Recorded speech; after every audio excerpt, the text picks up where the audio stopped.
যারা আজ থেকে 5-10 বছর আগে ইয়াং বলে ভাবা হতো, তারা নেক্সট 20 বছরে সবাই রিটায়ার করবেন একধার থেকে। তো ডেমোগ্রাফিক্যালি আমরা যেহেতু population growth rate slow down করছে, আমরা আস্তে আস্তে করে কিন্তু বয়সটা বাড়বে। তার সাথে সাথে কি হচ্ছে, আমাদের দুটো জিনিস স্পেশালিটি তৈরি হচ্ছে। একটা হচ্ছে গিয়ে আমাদের অসুখের প্যাটার্নগুলো চেঞ্জ হচ্ছে, বৃদ্ধ বয়সজনিত যে অসুখগুলো সেগুলো বেশি পরিমাণে বাড়ছে। আর বেশ কিছুটা টাকা নিয়ে রিটায়ার করছে মানুষ, যেটা আগে করতো না। অনেকটা টাকা তাদের হাতে থাকছে রিটায়ারমেন্টের সময়, কিন্তু অ্যাট দ্য সেম টাইম তাদের লনজিভিটি অনেক বেড়ে যাচ্ছে। মানে তারা রিটায়ারমেন্ট করার পর অনেক বছর পর্যন্ত ভালোভাবে সুস্থভাবে চলতে পারছেন, কারণ ওষুধ বা হুম। মেডিকেল সায়েন্স অনেকটা এগিয়ে গেছে ভারতবর্ষে, এবং আশা করি আরও আগামী দিন আরও এগোবে।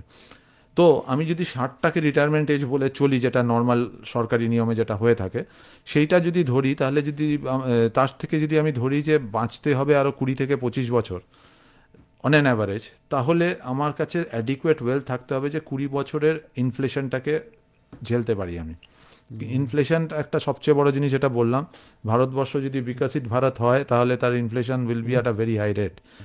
এবার যদি আমার ওই ইনফ্লেশন চলতে থাকে, তাহলে আমার পুঁজি অকেজো হতে থাকবে প্রতি বছর। এবং রিটায়ার করার 10 বছর পরে আমি আর সাফিসিয়েন্ট পয়সা দেখতে পাবো না যদি আমি চলতে পারি। তো আমাকে ওইটা প্রোটেক্ট করাটা ইজ ইম্পর্টেন্ট। প্রথম আমার প্রিন্সিপাল এটা হবে যে আমি টাকাটাকে যেই যেই বৃত্তটা নিয়ে বা যে সম্পত্তিটা নিয়ে আমি রিটায়ার করলাম, সেটাকে আমি মেনটেন করে রাখা। আমার হেলথ ইন্স্যুরেন্স সাফিসিয়েন্ট পরিমাণে থাকতে হবে, আমার কাছে রেগুলার যে ইনকামটা আছে সেইটা স্টেবল হতে হবে, এবং ইট শুড বি গ্রোয়িং।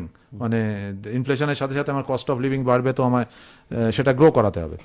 আর শেষে আমাকে দেখতে হবে যে আমি যদি এইগুলোকে কভার করে নিতে পারি, তাহলে আমি নেক্সট জেনারেশনের জন্য কিভাবে টাকাটা ছেড়ে রেখে যেতে পারি।